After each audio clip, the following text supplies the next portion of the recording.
So this is a 1974 Datsun 260Z.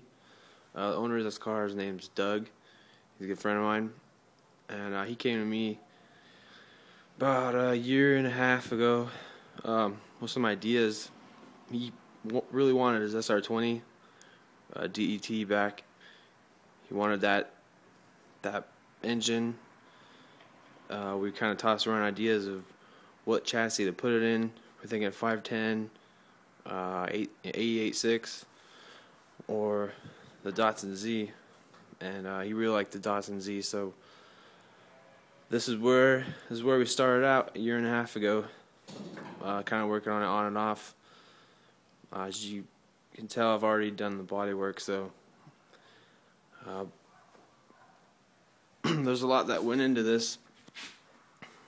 But it was actually started out as a California car, so it had very little rust. I was very surprised. I thought it was going to be a nightmare, but it wasn't.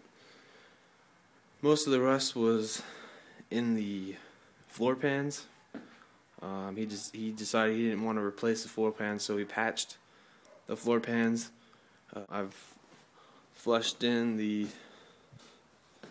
door handles, so those are not going to be using door handles. Let's see, the antenna that was flushed in using an antenna hole right here. That's gone. Move over to the passenger side. Don't mind this vinyl top. This came off the Camaro project, which you haven't seen yet. So yeah, so what are we missing here? There's no fuel lid door. Flush that in too. This is going to be really, really clean. The side's done. You can see the body line here.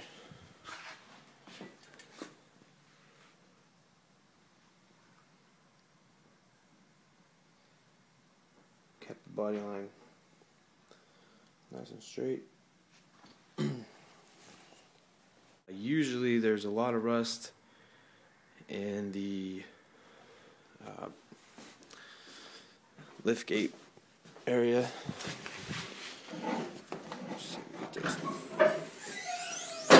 Oh, that sounded cool. Okay, usually there's a lot of rust in here. This kind of above the taillight trim panel where a lot of rust in here usually. Not all the time, but usually. But being a California car, still is Bay Area car. But yeah, we got big plans for this car. It's a big project, so a lot of work, but it's gonna be worth it.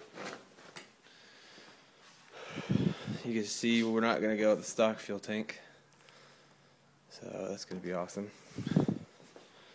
Let me show you the so these are the floor pans. The driver's side actually wasn't that bad. It was just that spot there and then a little spot there. So we patched that up. That's just been spot welded, kind of ground down. But I'm going to weld underneath also and put a seam sealer. And of course we're going to use a U-pull or some kind of undercar coating. And he also wants to put a sound deadener material, so like a Dynamat or R-blocks or something like that. So if it was me, I would have liked to replace the whole floor pan. But that's not the point of use of this car. This car is going to be a street/track car. We'll get to the engine here in a second. But you can see there, if any of you guys know about McKinney Motorsports, you probably know what that is. We'll go into that too in more detail.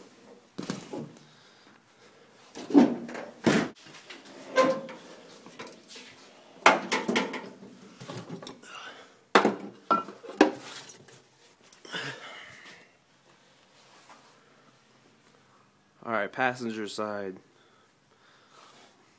again, very little rust, just in the floor pans. Got a fairly big section there. Fairly big section, floor pans there.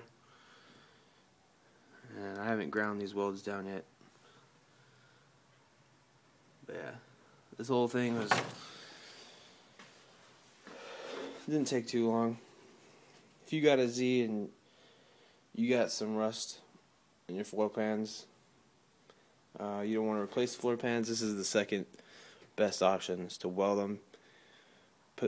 Weld patches, seam seal, and then your sound deadening material. Alright. Sorry about the lighting in here. I need to get more lights in my garage. So this is the main heart of this car. This is a S13 blacktop. It's a SR20 DET.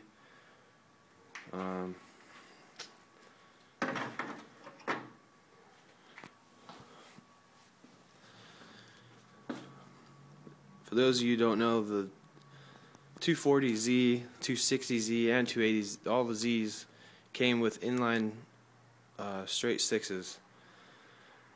So what we've done is we've removed that engine and installed, this is a 4-cylinder turbocharged.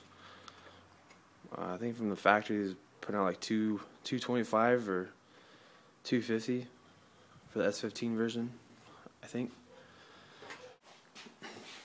This is not going to be the final engine, this is just for mock-up. So the original engine mounts to the subframe here. There's a mount coming off of this subframe, and I cut that off since we're not going to be using that. The SR20 sits, the way I've got it now is pretty much against the firewall, maybe 1 inch gap. So it sits back a ways. Plans for this car is V-mount, radiator intercooler setup. Engine mounts we're using are the McKinney Motorsport SR20 mounts. You can see these weld to the frame rails. So if your frame rails are in bad condition, I mean like holes in your frame rails, some of these cars have, the frame rail, I would highly recommend replacing that frame rail before you start tack welding on McKinney Motorsport mounts. Here's the transmission mount that comes with the SR20 mount kit from McKinney Motorsports. It's pretty simple installation. You got 2 holes to drill here, 2 holes to drill there. Of course, after you line it up and everything, and then you've got some adjustability here. So this is with the 5-speed transmission that comes with the SR20. For this project, we're not going to use the stock fuel tank. We're actually going to use the fuel cell from RCI. The reason why we're going to use a fuel cell is because he's going to track this car. So the fuel cells have foam baffles inside of them to keep the fuel in one area, or do its best to. Plus, it's already tapped for AN fittings. So.